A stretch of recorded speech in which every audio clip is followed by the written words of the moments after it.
Hi there, Simon from simonwood.com. Really strange array of wines this evening. Well, it's sort of evening here, getting near 6 o'clock, but I'm going somewhere, I'm doing a tasting for someone, and the idea is wines with a story to tell. So no common link here, but all got a story. First story of the first one, Coates and Seeley Britannia Rosé, and it's spelt like, if you imagine oh dear me, it's overflowing. Hey, can't do anything about that. Yeah, it's sparkling wine from Hampshire, 80 miles north of Champagne we are here, but they're using the Champagne grape varieties, Chardonnay, Pinot Noir, Pinot Meunier, and the Coates is a guy called Nick Coates, is it? The Seeley is probably a bit more famous in the wine world. Christian Seeley, he's the MD of AXA Millésime, and which is a large AXA, the insurance company, and they own Quinta de Noval, they own Pichon Baron in Bordeaux, they own Chateau Studio and a few others. They've got places in Disnoco in Hungary, Domaine de l'Arlo in Burgundy, lots and lots of things. This is his own project in southern England, and they say first vintage. It doesn't say it hasn't got a vintage on there, but it's 2009. Well, it smells like it smells young and fresh, and I mean we're in July now, so it's less than 2 years old. But you're getting this quite nice strawberry and apple pie type of flavours coming through. Bit of the young, sherbety aspirin character too. I imagine that as their style evolves, they'll probably be leaving stuff like this on the lees for that little bit longer. But I think there's probably been a bit of, let's release a wine as soon as possible. Let's have a taste. Yeah, lovely, lush, gentle strawberry. There is a bit of bite of acidity, appley acidity there, but it's quite a nice, rich, rounded flavour as well. Hedgerow fruit, yeah, those brambles and brambles berries, and yeah, that slightly green apple. Tasty. First time I've tried that. Pretty good. Okay, next one, Albarino, Brandal Albarino from Rias Baixas in Galicia, in northwest Spain. So what's the story here? Well, it's about the grape variety, Albarino. Alba, white, if you're a linguist. Rino, from the Rhine. So they think that this is a grape that came down from Germany, ended up in this corner. Is it related to Riesling? I'm not sure. Certainly sometimes you get similar characters, a bit of mineral, a bit of citrusy fruit, but let's have a sniff.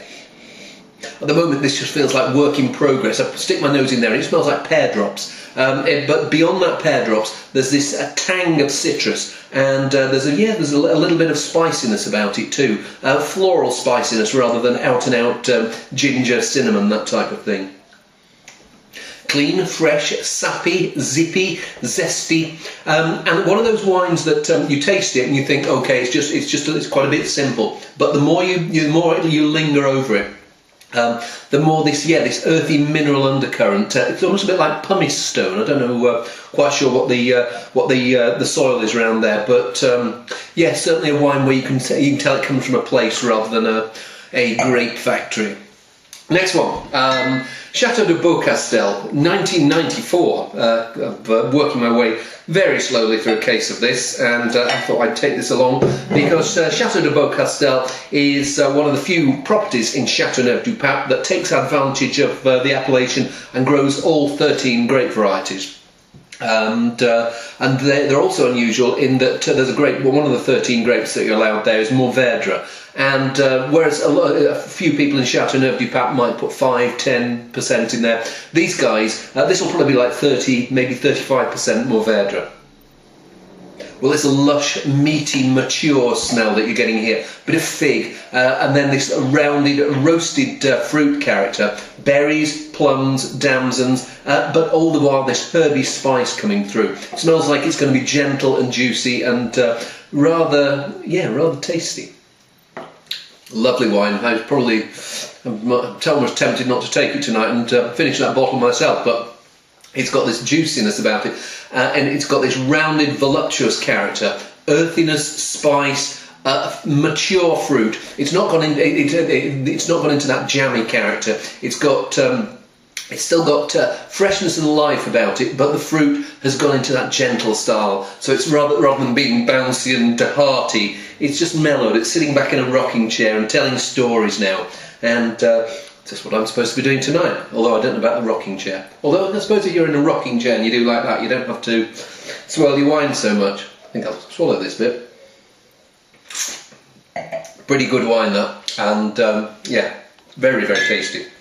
Next one, Casa Silva, Los Linges Gran Reserva Carmenere, 2009, so 15 years younger, or 14 and a half years younger, because we're in the Southern Hemisphere.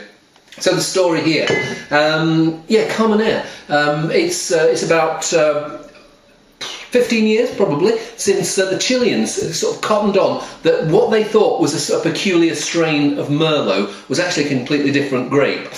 Go back about a century before then, and even 150 years, and you had a load of people from France ending up in around Santiago from Bordeaux, planting the Bordeaux grape varieties. One of which was this one, Carmenere. For some reason, they forgot about that it was Carmenere, and people started calling it Merlot. What they started to work out in the 80s and early 90s was that there was a Merlot that ripened at a certain point, and there was another Merlot that ripened about 3 weeks later.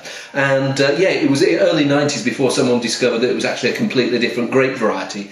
Carmenere does grow in Bordeaux, but hardly anyone has it. There's a bit, actually quite a lot in northern Italy, where they mislabel it Cabernet Franc sometimes. Anyway, Carmenere. And this is a completely different beast from the Beaucastel. This is young and bouncy and yeah, joyful, vibrant fruit. Carmenere sometimes can be a bit, by itself, it can be a bit loud. It feels like they've put something else in here to actually round it out. So you're getting these exotic things like hoisin, blackberries, but then there's this, it feels like there's a bit more gentle, rounded character rather than the shoutiness of 100% Carmenere. Yeah, vanilla, coffee, chocolate, rich, roasted blue ribbon wafer biscuits. I can't remember the last time I had a blue ribbon, but there's that character. And then this berry fruit kicks in and keeps going. Certainly a completely different wine from the Beaucastel. It'll be interesting to see how people get on with the two side by side. Final wine. It may be only half bottle, but hopefully it'll pack full bottle flavour. I have got another half to go up. Maybe I'll give my glass a very, very tiny rinse. Get rid of that. We are now in Austria, and Fehler Artinger Ruster Ausbruch Pinot Cuvée. Maybe I need to unpack that name. Fehler Artinger is the producer. Rust is the town, and it's near this lake called the Neusiedler See. If you were a Blue Peter fan in the 70s, 80s, you might remember they have stories where there's this very, very shallow lake. I mean, I think it's deepest, it's only about 4 or 5 feet deep, with lots of reeds growing in it. And the Rust is one of the towns that's on the outskirts of the lake. And what happens is the vineyards close to the lake, there are mists blowing off the lake, and it creates a perfect environment for botrytis, noble rot. And the grapes, yeah, they slowly shrivel up and get smaller and smaller, and the flavours get more and more concentrated, and then they make a wine like this. And the Pinot Cuvée, it's two different Pinots here. Pinot Noir, sorry, not Pinot Noir, Pinot Gris, and otherwise known as Grauburgunder, and Pinot Blanc, otherwise known as Weissburgunder. So, but the weird thing is, it smells more of the botrytis effect. So you stick your nose in there, and you're getting these honeyed, rich apricot, lots of toffee, yeah, bonfire toffee, and it's now 10 years old, so it's starting to mellow, and it's going into this marmalade-y maturity, but it still feels like it's got this smack of acidity that's going to keep it fresh. Yummity, yum, yum, yum. It's almost like creme brulee in a glass. With crystallised oranges on the top, so you've got this creaminess, you've got this lovely texture, you've got the lush. It's one of those, if you've got fillings that sort of go, this was the sort of wine that will attack them. But while you've got sort of pain in your teeth, you've got pleasure on your tongue, because there's this softness, marmalade, yeah, marmalade creme brulee. It's delicious, and again, I'm sort of wondering whether I should be taking it. Is it too good for the people tonight? No, nothing is too good for the people tonight. So, I'm sure they're going to have a nice evening. I'm going to have a nice evening, and hope you enjoyed all those. See you soon.